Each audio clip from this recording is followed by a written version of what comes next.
অরণ্য কুমার চক্রবর্তী ও গৌরীবালা দাসের সন্তান ছিলেন শেখ মুজিবুর রহমান। দুর্নীতি করেছেন, দুর্নীতির উনাদের কলিজা কাঁপানোর দলিল আমাদের কাছে আছে। এই সংসদে উনাদের দুর্নীতির কথা আমরা জাতির সামনে তুলে ধরে সরকারের মুখোশ আমরা উন্মোচন করব। মাননীয় স্পিকার, আমার কাছে একটি বই আছে, মতিউর রহমান রিন্টুর লেখা আমার ফাঁসি চাই। আমি যদি এই বইটি এখানে পড়া শুরু করি, ওখানে বসে ওনারা বান্দরের মতো লাফালাফি করবেন, মজার বিষয় ওয়াক আউট করতে পারবেন না। মাননীয় স্পিকার, সম্প্রতি 4টি সিটি কর্পোরেশন নির্বাচনে 18 দলীয় প্রার্থীর বিপুল বিজয় ঘোষণা করছে বাংলাদেশের আগামী দিন নিপীড়িত নির্যাতিত মানুষের নেত্রী বেগম খালেদা জিয়া। মাননীয় সদস্য, আমি আপনাকে 270 বিধি অনুসরণে বক্তব্য রাখার অনুরোধ জানাচ্ছি। আওয়ামী লীগের সবচেয়ে বড় শত্রু আওয়ামী লীগের নেতা নেত্রীদের জিহ্বা। সংখ্যাগরিষ্ঠ মুসলমানের দেশে বাংলাদেশ, এটি বাংলাদেশের পার্লামেন্ট, এটি ভারতের পার্লামেন্ট নয়। গত 20শে জুন একজন সংসদ সদস্য ফেন্সিডিলার ইয়াবা খেয়ে এখানে দাঁড়িয়ে আমাদের নেত্রীর পরিবার নিয়ে নিকৃষ্ট বক্তব্য রেখেছেন। এই বক্তব্য কুৎসিত, নোংরা, অন্ধকার জগৎ থেকে উঠে আসা নর্দমার কীটের পক্ষে সম্ভব। মাননীয় স্পিকার, এই অসত্য, নিকৃষ্ট, কুরুচিপূর্ণ, অমার্জিত বক্তব্যের জন্য তাকে জাতির কাছে ক্ষমা চাইতে হবে। মাননীয় স্পিকার, আমাদের নেত্রীর পরিবার নিয়ে এখানে নোংরা ইতিহাস পাঠ করা হয়েছে। আমি থুতু ছিটাই তার মুখে। তিনি সিদ্দিক সালিকের একটি বইয়ের কথা বলেছেন। আমি চ্যালেঞ্জ দিয়ে বলতে চাই, এই নামে কোনো বই নেই।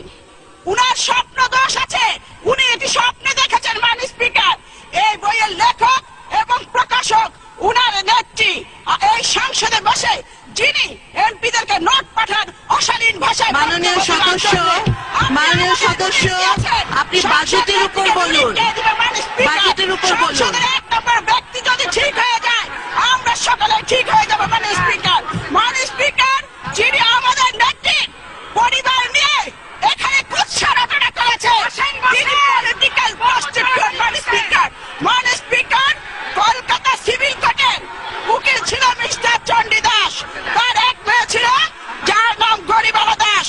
চণ্ডী দাসের সহকারী উকিল মিস্টার অরণ্য কুমার চক্রবর্তী চণ্ডী দাসের কলিকাতাস্থ বাসায় নিয়মিত যাতায়াত করত। সেই সুযোগে গরিবালার সাথে অরণ্য কুমার চক্রবর্তী অবৈধ সম্পর্ক গড়ে উঠে গরিবালা গর্ভবতী হয়ে পড়ে।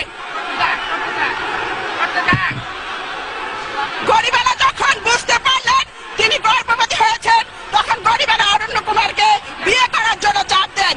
অরণ্য কুমার বিয়েতে রাজি না হয়ে অবৈধ সম্পর্ক নেওয়ার স্বীকার করেন। এদিকে চণ্ডী দাস বিষয়টি জানার জন্য চিন্তিত হয়ে পড়েন। এরই মধ্যে গরিবালা 12/12/1920 তারিখে একটি পুত্র সন্তানের জন্ম দেয়। তার নাম হয় দেবদাস চক্রবর্তী। চণ্ডী দাস অরণ্য কুমারকে গরিবালাকে উঠিয়ে নিতে চাপ দিতে থাকে, কিন্তু অরণ্য কুমার রাজি হন না। মাননীয় স্পিকার, এরই মধ্যে দেবদাসের বয়স 2 বছরের উন্নতি হয়।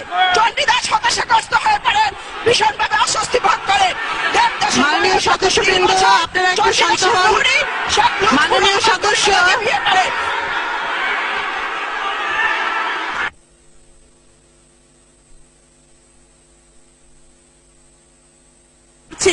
মাননীয় সদস্য, আমি আপনার দৃষ্টি আকর্ষণ করছি।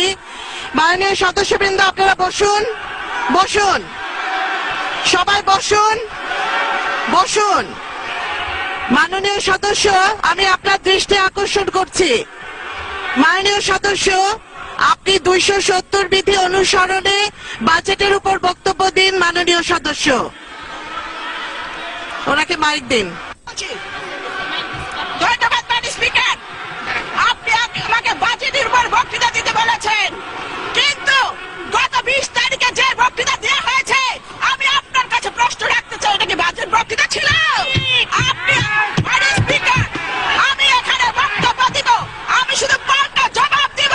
আমি বাজেট নিয়ে অবশ্যই বলবো। মাননীয় স্পিকার, আর আপনি আমার শব্দের মধ্যে এক্সপান্স করার মতো কোনো শব্দ পাবেন না। মাননীয় স্পিকার, লেট মি সে, মাননীয় স্পিকার,